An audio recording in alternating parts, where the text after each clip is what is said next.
जोधपुर के उसिया की बारिश की वजह से बड़ा हादसा सामने आया है। सरकारी स्कूल की पट्टियां टूटकर गिर गईं। जानकारी के मुताबिक घटना के वक्त कमरे में पढ़ाई चल रही थी, लेकिन गनीमत से कोई ऊपर से पूरा नुकसान नहीं। जर्जर स्थिति में और नीचे बच्चे बैठे पढ़ाई कर रहे हैं।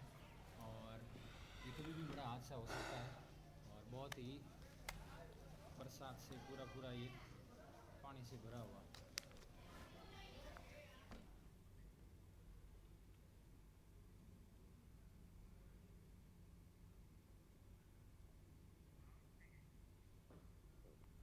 और पिछले 48 घंटों में बारिश के बाद निवाई के प्रमुख बांध माशी पर काफ़ी तेज़ पानी की आवक हुई है। इसके चलते मालपुरा के चांदसिन पर यही हाल है। 520 mm अब तक बारिश दर्ज की गई है, जो औसतन 84% है इस मानसून का। इसके तहत 30 में से 9 बांधों पर पानी बहना शुरू हो गया है। यही कारण है कि बांध का जलस्तर पहले घट रहा था और अब बारिश ने उम्मीदें जगाई हैं।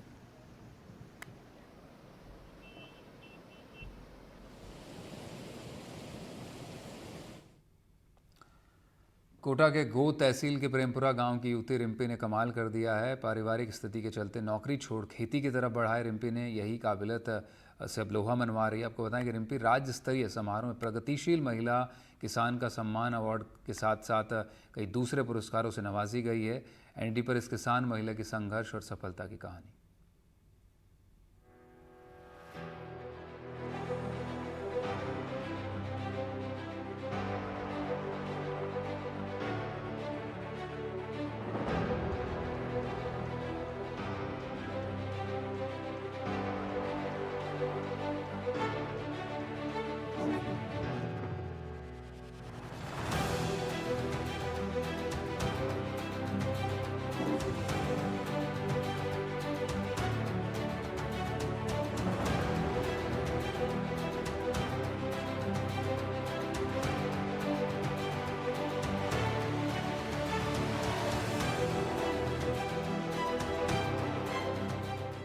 कहते हैं परिंदों को नहीं दी जाती तालीम उड़ान की, वो खुद तय करते हैं ऊंचाई आसमान की।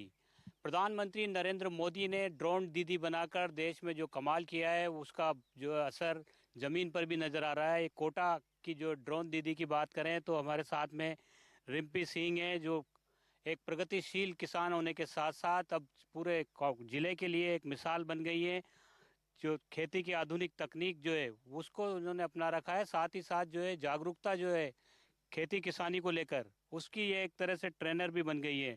ये ड्रोन आप देख पा रहे हैं कि जो गांव की महिलाएं हैं उनको ड्रोन उड़ाना भी सिखाया जा रहा है, कैसे खेती करें महिलाएं। पहले तो खेती के प्रति किसानों को जागरूक किया, महिला किसानों को इन्होंने आगे लाई, और उसके बाद अब आधुनिक तकनीक ड्रोन से खेती जो है वो प्रधानमंत्री नरेंद्र मोदी के आह्वान पर जो देश की महिलाएं कर रही हैं, उसमें जो है कोटा की रिम्पी सिंह का नाम भी जो है शीर्ष पर है। वो लगातार कई सालों से काम कर रही हैं। रिम्पी जी, अब आप, पहले तो आप सिर्फ किसान थे, अब आप एक आधुनिक किसान हो और अब तो डिजिटल किसान हो गए आप। ये कैसे ड्रोन का ये कैसे हुआ, और अब कितना फ़ायदा मिल रहा है इसका आपको भी, और जो आप महिलाओं को जागरूक करते हैं उसको भी?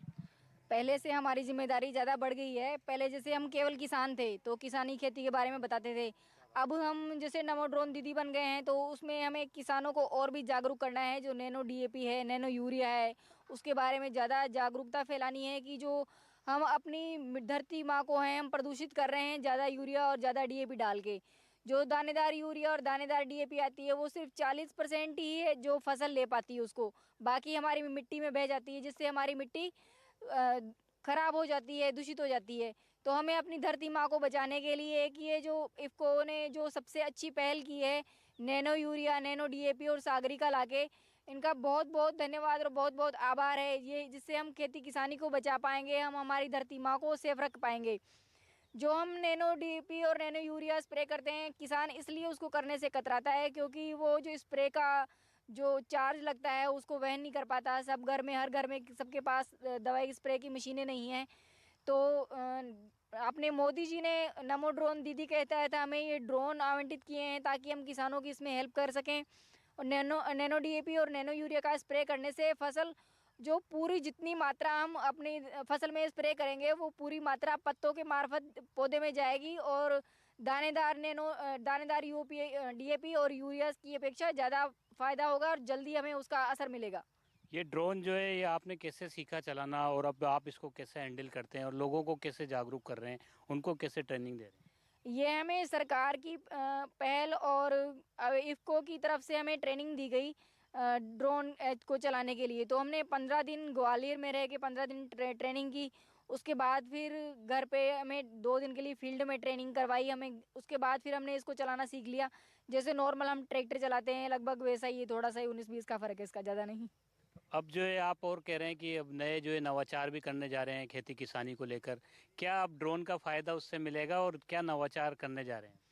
इससे हम किसानों को जागरूक करेंगे, उनके खेतों में हम दवाई तो करेंगे ही सही, साथ में उनको ये भी बताएंगे कि हमें अपनी धरती मिट्टी को बचाना है, हमें अपनी ज़मीन उससे दूषित नहीं हो, कैसे हमें जो नैनो डीएपी है कैसे काम करेगा, नैनो यूरिया है वो कैसे काम करेगा, लागत भी कम आएगी, समय भी कम लगेगा, किसान को परेशान भी नहीं होना पड़ेगा। जैसे हम स्प्रे करते हैं तो 15 लीटर की टंकी लेके किसान दवाई स्प्रे करता है, तो इससे हम सिर्फ 5 मिनट में हम 2.5 बीघा में 1 एकड़ में स्प्रे कर सकते हैं, और बिना किसी मेहनत के, और लागत भी बहुत कम है, और एक जैसा स्प्रे होगा, कहीं बीच में टापा नहीं छूटेगा, कोई फसल रह नहीं जाएगी, इससे बराबर स्प्रे होगा इससे। तो जो किसान भाई हैं उनको लिए क्या कहना चाहेंगे आप? महिला किसानों की भी आपने फौज खड़ी कर दी है। कितनी महिलाओं को अब तक जोड़ लिया है आपने जो अब खेती किसानी से जुड़ गई हैं, स्वरोजगार से जुड़ गई हैं? मैं जब भी जहाँ भी जाती हूँ हमेशा किसान की बात करती हूँ, किसानी की ही बात करती हूँ, खासकर महिलाओं को तो और भी ज़्यादा जागरूक करती हूँ, क्योंकि जो आने वाला दामोदर है मतलब वो महिला के ऊपर ज़्यादा है। महिला के ऊपर घर की जिम्मेदारी भी है, और उसको बाहर भी जाना है तो भी उसको ज़्यादा काम करना है। तो मैं उनको यही समझाती हूँ, अपनी बेटियों को बहुत पढ़ाओ, आगे लेके आओ उनको, कभी ये मत समझो कि बेटी ये वक्त आने पर आपके लिए बेटे से भी ज़्यादा है। और किसानों को मैं ये समझाती हूँ कि आप नई नई तकनीक को यूज़ करो। जो पुरानी जो तकनीक चली आ रही थी उससे हमें ज़्यादा नुकसान होता था, ज़्यादा लागत आती थी, तो हमें मुनाफा कम होता था। आप ज़्यादा आधुनिक खेती को अपने अपने इस्तेमाल करो और उसका ज़्यादा फ़ायदा उठाओ, ताकि आपकी लागत कम हो और आपको मुनाफा ज़्यादा बढ़े। रिम्पी जी, कभी सोचा नहीं था आपने हाथ में माउस रहता था फिर एकदम ट्रैक्टर का स्टीयरिंग आया, कैसे सब ये कुछ हुआ? सब जिम्मेदारी की बात है, जब ऊपर वाला कुछ करवाना चाहता है तो वो अपने आप को उस टाइप से घुमा देता है। 2007 की बात है। अचानक से पापा चले गए। सॉरी, जब तक मम्मी से पूछो आप। देखो इसके पापा जी गए तो मैंने भी इसी के ताई ये नहीं कहा कि बेटा तने यह करना है आ नहीं करना, आप खेती संभालो, आपके पापा जी की खेती है खूब अच्छी तरह। कभी भी नहीं सोचा सी, आसपास के कहने लगे इसको बुलाओ इसको बुलाओ, मैंने कहा नहीं, मेरी बच्चियां पढ़ने भी जाती है, लेट से भी आती है, सब काम करती है। तो देखो आप 17 सवाल करोगे इनसे अच्छा है तो मैं ही इनसे पूछूंगी बेटा आप इतना लेट क्यों होगी, प्यार से पूछूंगी, बेटे से भी पूछूंगी, बेटी से भी पूछूंगी। बेटे से मैंने यह भी कहा कि बेटा आपका पग रपट गया ना तो मैं कुछ नहीं कर पाऊंगी, आप मजबूत होकर रुक जाओगे ना तो हम आपके साथ में 3 हैं। लाडी तो पीछे में आई मेरे इसके, तो हम 3 हैं, 3 आपका पूरा पूरा साथ देंगे, क्योंकि दूसरा आएगा आप पर रोप देगा। इनसे अच्छा तो बेटा मैं ही आपको धुलकार के भी कह लूँगी, डांट के भी कह लूँगी, प्यार से भी कह लूँगी। उनके बाद में फिर इन्होंने जो इनके ताई करा, इनकी ताई पढ़ाई लिखाई इसकी ज़्यादा सी, तीनों बहन भाई मिलके इन्होंने गड़ा भी लगाया, गेहूँ भी करे। दूसरे 50 मन गेहूँ काटेंगे ना तो आप 40 मन काट लोगे ना तो आप इनसे सब्र करेंगे, क्यों कि उंगली पकड़ के बच्चा चलता है ना तो चले जाता, छोड़ के चलता है ना माँ बाप की तो वो 10 बार गिरता है, 10 बार खड़ा होता। आप वैसे लगोगे, आप मतलब किसी की आंगली ना पकड़ो, किसी का साथ ना लो, आप मैदान में उतरो। पढ़ाई लिखाई खूब कराई है, ऐसे नहीं तेरे पापा जी ने पढ़ाया नहीं आपको, BA में करवा के इनके ताई ज़्यादा पढ़ी है, वह दूसरी पढ़ी नहीं तो फिर मैं उसका कुछ नहीं कर सकी। लड़का नहीं पढ़ा तो फिर मैं उस पर भी नहीं जोर डाल सकी। तो इन्होंने आपकी मर्जी से जो भी पढ़ा, इन्हें आपके अच्छा काम चलाया, अच्छा चल रहा, इनके सिर पर अब सब काम चल रहा। तो रिम्पी जी, शुरू में बहुत तकलीफ आई होगी, कैसे ये सफ़र आगे बढ़ा, कैसे आपने खेती किसानी शुरू की? स्टार्टिंग में जैसे हम खेती के बारे में कुछ नहीं जानते थे तो पापा डायरी लिखते थे डेली, तो उनकी डायरी पढ़ पढ़ के उन्होंने कितने दिनों की फसल, कितना बीज बोया, कितनी खाद डाली, कितने दिनों में दवाई दी, कितने दिनों में पानी पिया, कब कौन सी जब बीमारी आई तो कौन सी स्प्रे करी, तो वो सब धीरे धीरे डायरी पढ़ पढ़ के धीरे आ गया। कुछ आसपास के लोगों को देखा वो कैसे कब क्या काम कर रहे हैं, तो उस हिसाब से हमें धीरे धीरे सब आने लगा। पहले जैसे हम कभी खेत पे ही नहीं जाते थे, पापा थे तो क्या क्या हो रहा है, कैसे करनी है फसल, कुछ देखा ही नहीं था। लेकिन उनके जाने के बाद फिर एक जिम्मेदारी आ गई, मतलब इंसान के ऊपर जैसे आ जाती है तो उसको करना रहता है, तो बस उस टाइप से फिर मैं धीरे धीरे सीख गई। आज कम फसल हुई है, अगले साल थोड़ी ज़्यादा होगी, उससे अगले साल ज़्यादा होगी, जैसे जैसे एक्सपीरियंस बढ़ता है फिर अपने आप ही आदमी सीखता जाता है। तो आप खेती भी करती हैं, फसल कटवाती भी हैं, मंडी में भी लेकर के हाँ जाती जी, हैं? हाँ जी, मैं मंडी में भी मैं खुद ही लेके जाती हूँ ट्रैक्टर। जैसे हमारे खेत यहाँ से 10-12 किलोमीटर दूर पड़ते हैं, तो हमें जाने में आने में दिक्कत आती थी। बारिश के टाइम पे साइकिल नहीं जा पाती, स्कूटी नहीं जा पाती, तो फिर ट्रैक्टर चलाना सीखा। भैया को कभी टाइम नहीं होता तो फिर खुद ही हम ये ट्रैक्टर लेके जाते।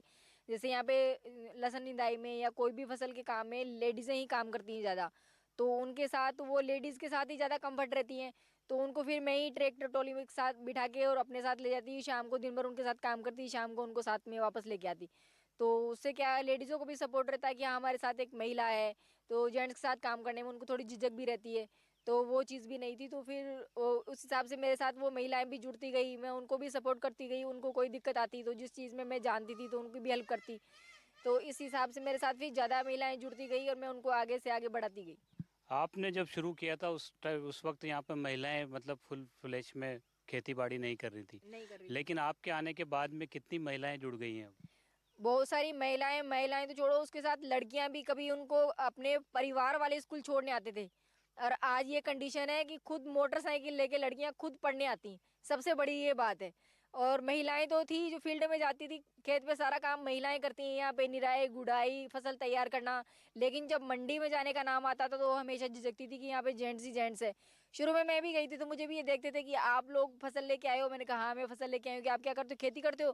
कि लगता नहीं है आपको देख के कि आप कभी खेत में भी जाते होंगे। तो वो मुझे देखते तो अचानक से चौंक जाते कि एक लड़की है जो ट्रैक्टर चला रही है। आपने जो है सरकारी नौकरी भी छोड़ी, खेती किसानी अपने परिवार को, आपने ये काम ज़्यादा अच्छा समझा, इससे अब आप संतुष्ट हैं आप? हाँ जी, मैं बहुत संतुष्ट हूँ। सरकारी नौकरी में मैं केवल मैं ही रोजगार ले पाती थी, क्योंकि मैं 10 से 5 नौकरी करती तो मेरे घर वाले फ्री रहते। अब हम खेती कर रहे हैं तो हम सब मिलजुल के कर रहे हैं। कोई भी ऐसा जो फ्री नहीं बैठा है, सब अपना अपना काम कर रहे हैं। किसी को लेबर देखना है, किसी को घर का काम देखना है, किसी को बाहर का काम, कोई खेत का काम देख रहा है। और नौकरी करती तो केवल मैं ही कर पाती, और उसके अलावा मैं अपने घर वालों को या अपनी खेती को टाइम नहीं दे पाती। पापा हमेशा खेती से जुड़े हुए हैं, अच्छी खासी ज़मीन है हमारी, बस कितना इतना सा है कि घर से दूर है। आगे शुरुआत में थोड़ी दिक्कत आई, लेकिन धीरे धीरे हम वो चीज़ कर पाए। और नौकरी मैंने की भी थी थोड़े टाइम तक, लेकिन फिर मैं अपनी खेती को टाइम नहीं दे पाती। वही टाइम खेती का होता है और वही टाइम वहाँ जाने का। दिन में काम, खेती में तो दिन में ही काम होता है, नौकरी भी करनी होती है दिन में करनी होती है, तो फिर उस हिसाब से खेती के साथ सेटिंग नहीं बैठ पाया, इसलिए फिर मैंने नौकरी छोड़ दी। एमपी जी, आप कई बार पुरस्कृत भी हुई, सम्मानित भी आपको सरकार की ओर से किया गया है। कैसा लगता है जब आप सम्मान होता है और आप दूसरों के लिए प्रेरणा बनते हैं? अच्छा लगता है, मतलब गौरवान्वित महसूस करते हैं अपने आप को कि हमने इतना संघर्ष किए तो हम यहाँ तक पहुँचे। रिम्पी सिंह के संघर्ष की कहानी जो है कोटा के आसपास जो है एक मिसाल है।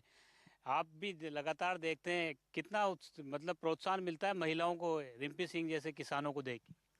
रिम्पी सिंह जी किसान जैसे हमारे जो डिटेल खेती हो रही है, इस पे महिलाओं का बहुत बड़ा योगदान होता है। पिछली जो टाइम था उस पे भी महिलाओं का बहुत बड़ा योगदान होता है। पूरे दिन महिलाएं खेत पे काम करती है। और जब रिम्पी सिंह जी ने ये आधुनिक टेक्नोलॉजी से काम करना सिखाया तो इसमें महिलाओं को बड़े उत्सव मिला। और आने वाले टाइम पे खेती में या किसी भी जगह महिलाओं का ही सिस्टम रहेगा, क्योंकि 35% इनको आरक्षण मिलना ही मिलना है, उसको कोई नहीं छीन सकता। तो मैं रिम्पी सिंह जी से यही कहता हूँ कि आप महिलाओं को ज़्यादा से ज़्यादा जागरूक करें। इस जो आपको जो ये इप्को नैनो यूरिया जो इसी डिटेलली स्प्रे का हेलीकॉप्टर से आप करा रहे हो, तो इससे महिलाओं को ज़्यादा जागरूक करें। खासकर महिलाएं हमारी खेती की अभिन्न अंग है, इसलिए। और इस इलाके में ज़्यादातर लहसुन होता है, लहसुन की बड़ी परफेक्ट ज़मीन है ये, तो उसमें हमारी महिला 24 घंटा काम करती है बेचारी, या वो मालिक हो या मजदूर हो। लहसुन में ये बड़ा परफेक्ट रहेगा, क्योंकि इससे एकदम डिजिटल तरीके से वो स्प्रे होगा।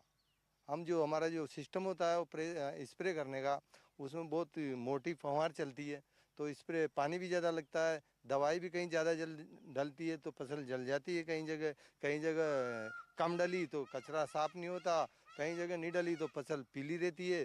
तो ये बहुत ही अच्छा, रिम्पी सिंह जी का पहल बहुत अच्छी है। ये महिलाओं को जागरूक करे ज़्यादा से ज़्यादा, और मेरी कामना है कि मैं रिम्पी सिंह जी बहुत आगे बढ़े, मैं इनके साथ। तो रिम्पी सिंह का संघर्ष न सिर्फ महिलाओं के लिए मिसाल बन रहा है बल्कि पूरे इलाके के किसानों के लिए भी एक नज़ीर बन रहा है। जिस तरह से प्रधानमंत्री नरेंद्र मोदी लगातार जो है महिलाओं को महिला सशक्तिकरण की दिशा में काम कर रहे हैं, ड्रोन दीदी जो है वो देश भर में देखी जा रही हैं, उसी श्रृंखला में रिम्पी सिंह जो है हाड़ौती के किसानों के लिए न सिर्फ एक नज़ीर है बल्कि महिला सशक्तिकरण की दिशा में ये एक महत्वपूर्ण कदम होने के साथ साथ एक बड़ा संदेश भी दे रही हैं। कोटा से सहयोगी हेमंत जोशी के साथ शाकिर अली, एनडीटीवी।